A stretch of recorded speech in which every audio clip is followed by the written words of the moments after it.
You've worked at some of the most popular and tough to get in companies from the very start. What did you do to get all these opportunities? How do you get in?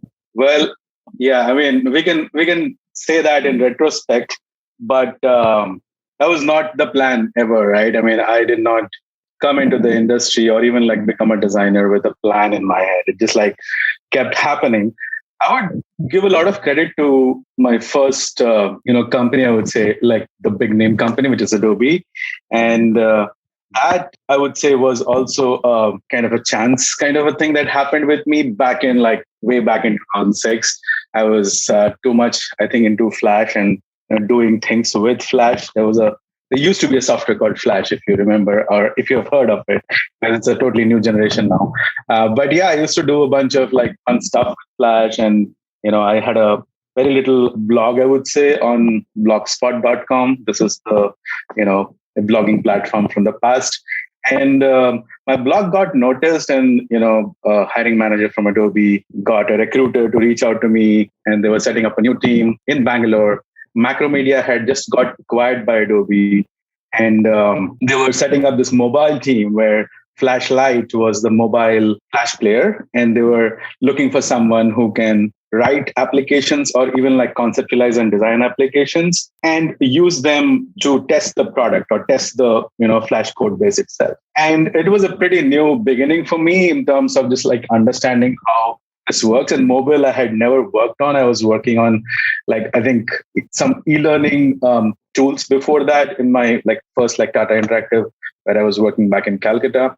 So yeah, I think that break kind of moved the needle into a world which was very new to me. And I just started exploring, and mobile was so new. And this I'm talking about 2006, which is before the iPhone, right? So no one knew that in a year or so, there'll be a new mobile device altogether, which will change the course of history. And back in India, back then, it was very hard to find like, mobile app or mobile design or development opportunities. So yeah, I started with that. Being able to design and develop all those applications gave me a lot of understanding, and I would say a lot of interest that it kind of generated in me about interaction design, and how constraints are so important to kind of be creative. And also a lot of feedback and mentors around helped me understand what could be the path or the course of this career.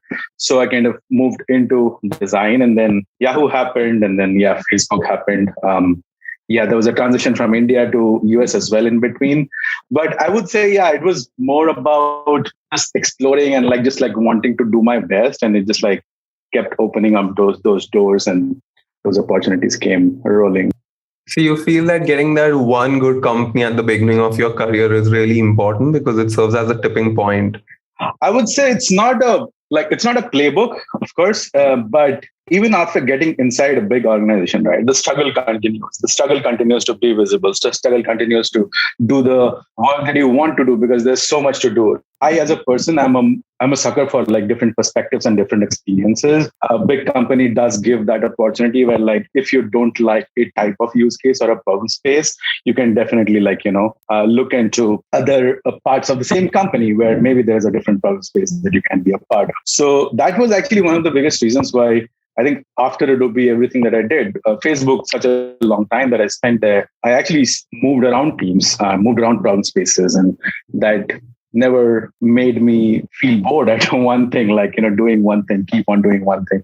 So I would say that is a function of a big company, but the first name did not definitely help the second one, and the second one did not definitely help the third one, I would say. So it was not connected. It was my decision. Like I had options to join other companies during every break, but I chose to join a company that was big in size. So I was just like, the person inside me just wants to kind of just learn and do more stuff in different problem spaces, get more perspectives, and like, just keep going.